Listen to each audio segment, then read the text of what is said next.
السلام علیکم ورحمۃ اللہ وبرکاتہ۔ سیرت النبی صلی اللہ علیہ وسلم 45واں باب، اللہ سے ہم کلامی۔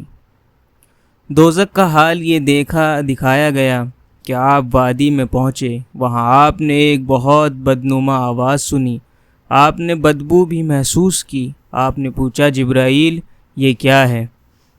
انہوں نے بتایا، یہ جہنم کی آواز ہے، یہ کہہ رہی ہے، اے میرے پروردگار، مجھے وہ غذا دے جس کا تو نے مجھ سے وعدہ کیا ہے۔ میری زنجیریں اور بیڑیاں، میری آگ، میرے شعلے، گرمی گرم ہوا، پیپ اور غذا کے دوسرے ہیبت ناک سامان بہت بڑھ گئے ہیں۔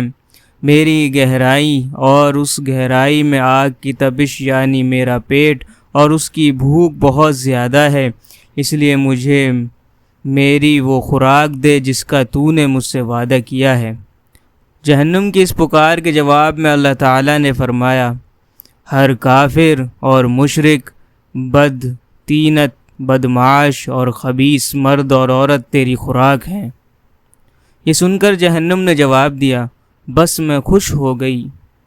اسی سفر میں آپ کو دجال کی صورت دکھائی گئی، اس کی شکل عبدالعزیٰ ابن قطعن جیسی تھی۔ یہ عبدالعزیٰ جاہلیت کے زمانے میں نبی اکرم صلی اللہ علیہ وسلم کے ظہور سے پہلے ہی مر گیا تھا۔ آپ کو وہاں کچھ لوگ دکھائے گئے، ان کے ہونٹ اونٹوں کے ہونٹوں جیسے تھے اور ان کے ہاتھوں میں پتھروں کی طرح کے بڑے بڑے انگارے تھے، یعنی اتنے بڑے بڑے تھے کہ ایک ایک انگارے میں ان کا ہاتھ بھر گیا تھا۔ وہ لوگ انگاروں کو اپنے منہ میں ڈالتے تھے۔ آپ نے منظر دیکھ کر جبرائیل علیہ السلام سے پوچھا، جبرائیل یہ کون لوگ ہیں؟ جواب میں انہوں نے بتایا، یہ وہ لوگ ہیں جو زبردستی اور ظلم سے یتیموں کا مال کھاتے تھے۔ اس کے بعد آپ نے کچھ لوگ دیکھے جن کے سامنے ایک طرف بہترین قسم کا گوشت رکھا تھا اور دوسری طرف سڑا ہوا بدبودار گوشت تھا۔ وہ اچھا گوشت چھوڑ کر بدبودار گوشت کھا رہے تھے۔ آپ نے جبرائیل علیہ السلام سے پوچھا، یہ لوگ کون ہیں؟ انہوں نے بتایا، یہ وہ لوگ ہیں جن کو اللہ تعالیٰ نے پاک دامن عورتیں یعنی بیویاں دی تھیں، مگر یہ انہیں چھوڑ کر دوسری عورتوں کے پاس جاتے تھے، یا وہ ایسی عورتیں ہیں جو اپنے خاوند کو چھوڑ کر دوسرے مردوں کے پاس جاتی تھیں۔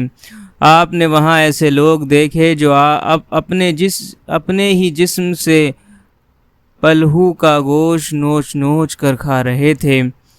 ان سے کہا جا رہا تھا، یہ بھی اسی طرح کھاؤ جس طرح تم اپنے بھائی کا گوشت کھایا کرتے تھے۔ آپ نے دریافت فرمایا، یہ لوگ کون ہیں؟ جبرائیل علیہ السلام نے کہا، یہ وہ لوگ ہیں جو ایک دوسرے پر آواز کسا کرتے تھے۔ جہنم دکھانے کے بعد آپ کو جنت دکھائی گئی۔ آپ نے وہاں موتیوں کے بنے ہوئے گنبد دیکھے، وہاں کی مٹی مشکی تھی۔ آپ نے جنت میں انار دیکھے، وہ بڑے بڑے ڈلوں جتنے تھے، اور جنت کے پرندے اونٹوں جتنے بڑے تھے۔ ساتوں آسمانوں کی سیر کے بعد آپ کو سدرۃ المنتہا تک لے جایا گیا۔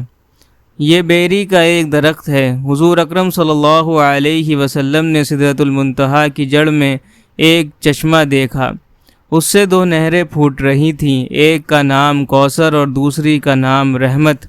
آپ فرماتے ہیں، میں نے اس چشمے میں غسل کیا۔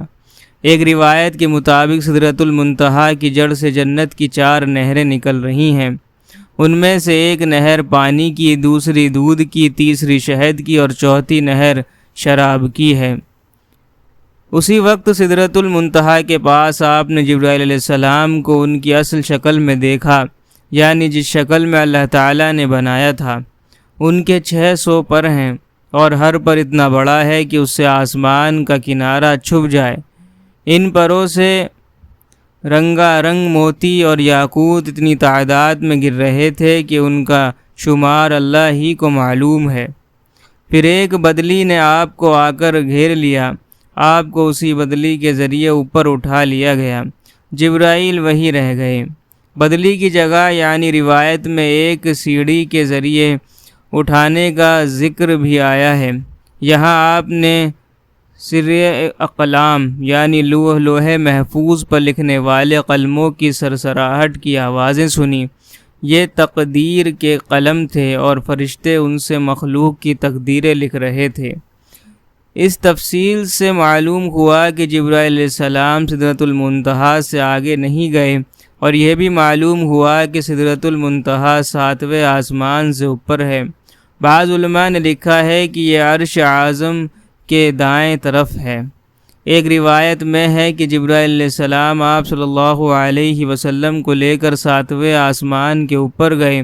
وہاں ایک نہر پر پہنچے، اس میں یاقوت، موتیوں اور زبرجد کے خیمے لگے ہوئے تھے۔ اس نہر میں ایک سبز رنگ کا پرندہ تھا، وہ اس قدر حسین تھا کہ اس جیسا پرندہ کبھی نہیں دیکھا تھا۔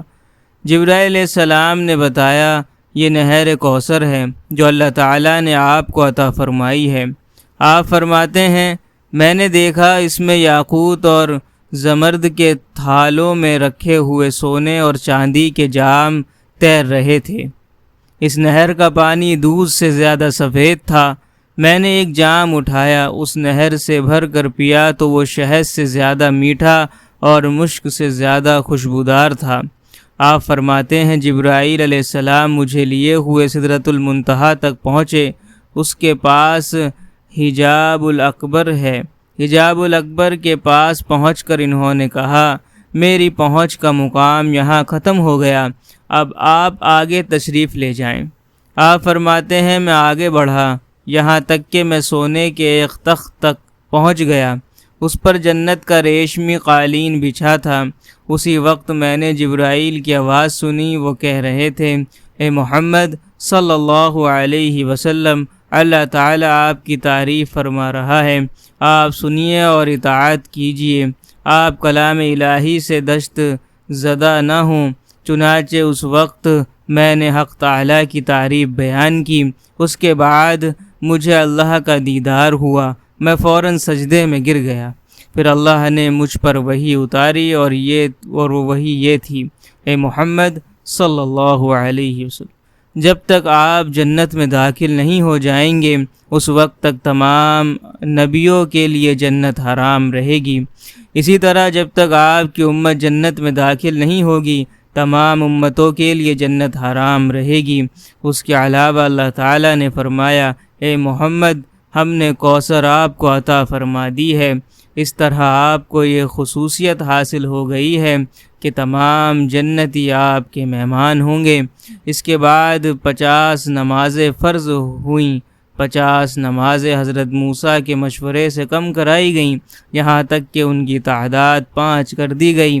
تاہم اللہ تعالیٰ نے فرمائے، محمد، ہر روز یہ 5 نمازیں ہیں، ان میں سے ہر ایک کا ثواب 10 کے برابر ہوگا، اور اس طرح ان 5 نمازوں کا ثواب 50 نمازوں کے برابر ملے گا۔ آپ کی امت میں سے جو شخص بھی نیکی کا ارادہ کرے اور پھر نہ کر سکے تو میں اس کے حق میں صرف ارادہ کرنے پر 1 نیکی لکھوں گا، اور اگر اس نے وہ نیک عمل کر بھی لیا تو اسے 10 نیکیوں کے برابر لکھوں گا، اور جو شخص کسی بدی کا ارادہ کرے اور پھر اس کو نہ کرے تو میں اس کے لیے 1 نیکی لکھ دوں گا، اور اگر اس کو نہ کرے تو بھی اس کے لیے 1 نیکی لکھ دوں گا، اور اگر اس نے وہ بدی کر لی تو اس کے نتیجے میں 1 بدی لکھوں گا۔ آپ فرماتے ہیں، میں نے جنت کے دروازے پر لکھا دیکھا، صدقے کا صلہ 10 گنا ہے اور قرض کا صلہ 18 گنا ہے۔ میں نے جبرائیل علیہ السلام سے پوچھا، یہ کیا بات ہے کہ قرض دینا صدقے سے افضل ہے؟ جواب میں انہوں نے کہا، اس کی وجہ یہ ہے کہ سائل جسے صدقہ دیا جاتا ہے وہ مانگتا ہے تو اسی وقت اس کے پاس کچھ نہ کچھ ہوتا ہے، جبکہ قرض مانگنے والا اسی وقت قرض مانگتا ہے جب اس کے پاس کچھ نہ ہو۔